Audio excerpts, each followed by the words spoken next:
In today's video, I've got 5 facts about Nagatoro from the series Don't Toy With Me, Miss Nagatoro / a character analysis video. We will be going over Nagatoro's bio, personality, voice actors, and more. And today's video is a special one as I have my friend, editor of these fact videos and #1 Nagatoro stan, Dakota Broski, joining me to share the Nagatoro goodness. And can I just say, I'm freaking psyched to finally do a vid with Dakota, and I'll leave a link to his channel in the description below where he has covered more Nagatoro content as well as some other weeb shit. Of course, quick warning, there will be spoilers, so just a heads up. And for more weekly anime character fact videos, make sure to hit the subscribe button and the notification bell so you do not miss a video. And if you want more 414 vids, why not head over to my Patreon where I have some exclusive videos, monthly hangouts, and early access to these videos before anyone else. Anyway, with that being said, grab yourself a beverage, let's roll intro and get straight into the video.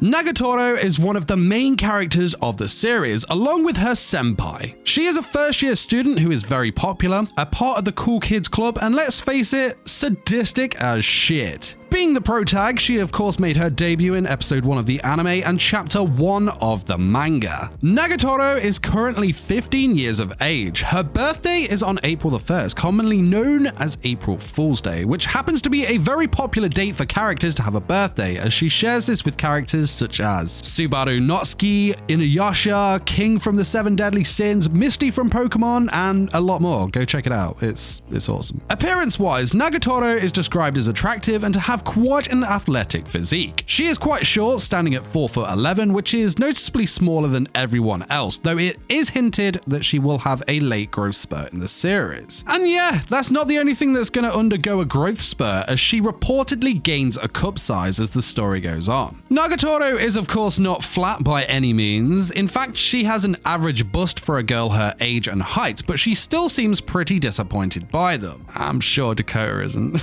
Calling you out, boy.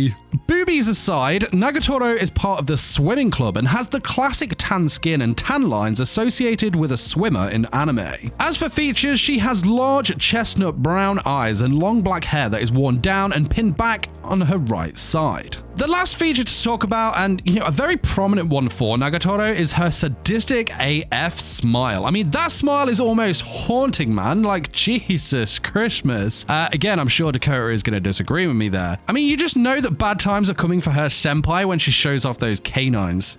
Damn. Though, to be fair, I will hand it to my man Dakota. At first, I really didn't know what to think about Nagatoro, but she is labeled as a sadodare, which I probably pronounced wrong.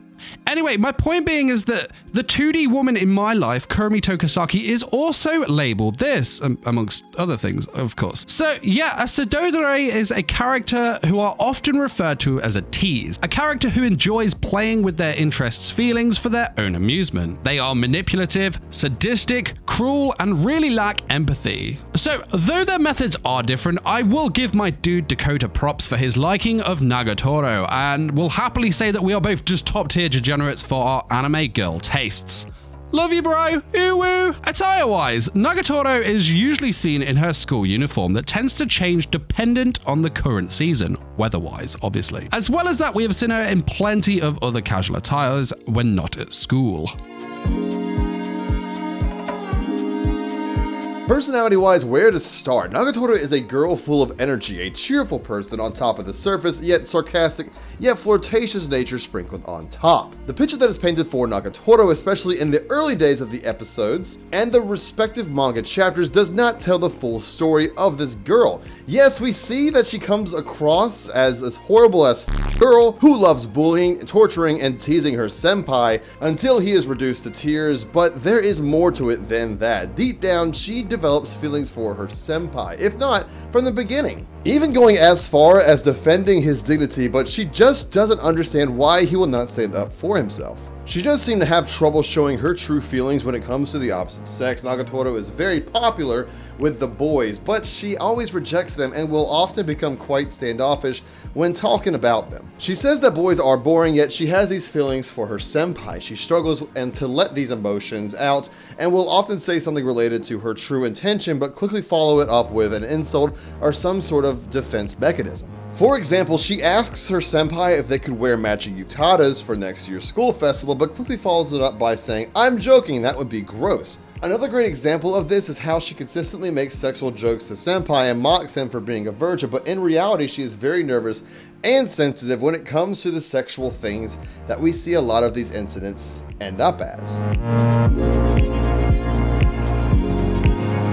Nagatoro's Japanese voice actor is Sumire Uesaka. She has voiced other characters such as Dekamori from Chinibyo, Shaltair in Overlord, Pioton from Girls and Panzer, Suzuna in Princess Connect's Redive, and more. Now, at the time of the making of this video, there has not been an announcement of a dub for the series. If we do get one, leave her VA in the comment section below. And until then, let me know who you think would be a perfect dub VA for Nagatoro. Now let's do some Nagatoro trivia. While first explaining how to write her name, Nagatoro said the first kanji means long, while the second means Toro. This is actually pretty uncommon and doesn't have a proper translation. Her first name, Hayase, was revealed to the readers in chapter 62 by her sister. It means waterfall and is composed by the kanji for already, now, and the shallows. She sometimes is drawn with noodly arms when she gets playful with senpai, turning into what the fans call Noodle Toro. Next, let's talk about the likes and dislikes. She is a fan of horror movies, especially ones with vampires. Nagatoro usually doesn't play video games and is quite poor at them.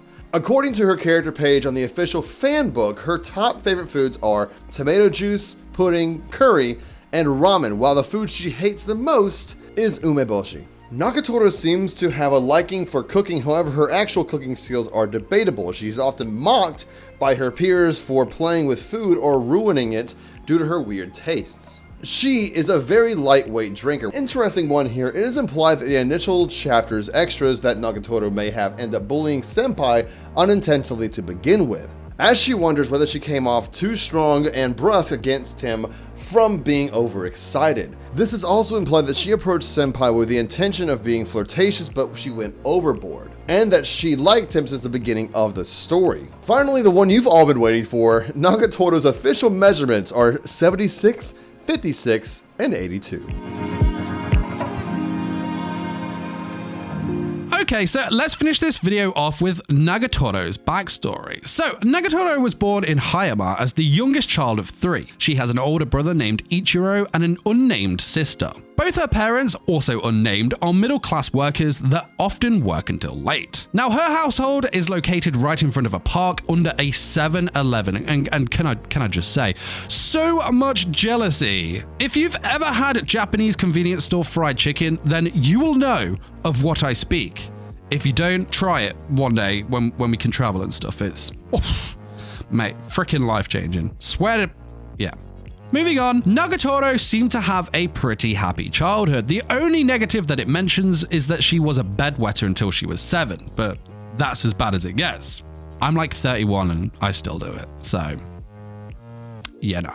Anyway, it states that she enjoyed the annual summer festival with her family. She would enjoy the fireworks contest held on the beach, and she would often visit the zoo. Now, in her early years, she started to study martial arts at the Gamu Fighting Gym, where she actually won several kids' championships, as well as making friends with the owner's daughter, Yoshi. She later met Orihara at the very first dojo she went to. Nagatoro never really got along with her, but did consider her a friend. So, Orihara was a girl who Nagatoro deemed as talentless, as she would always defeat her. But these defeats caused Orihara to work harder and harder till she eventually caused a very embarrassing defeat to Nagatoro, who would actually quit because of this. This was very traumatizing to Nagatoro, who now looked at Orihara as someone she just simply couldn't beat. Fast forward some years, Nagatoro, Yoshi, and Orihara then joined Kazihaya High School and were put in Class 1C, where their group would be fully formed once they made friends with a girl called Sakura. It was now and around this time that Yoshi took it upon herself to become some sort of matchmaker for Nagatoro. She would introduce her to different boys, but Nagatoro simply didn't like any of them. She has never had a boyfriend or a close relationship with a boy, to that matter. It was also at Kazuhaya that Nagatoro joined the swimming club at the club's request and was even given the president's old swimsuit.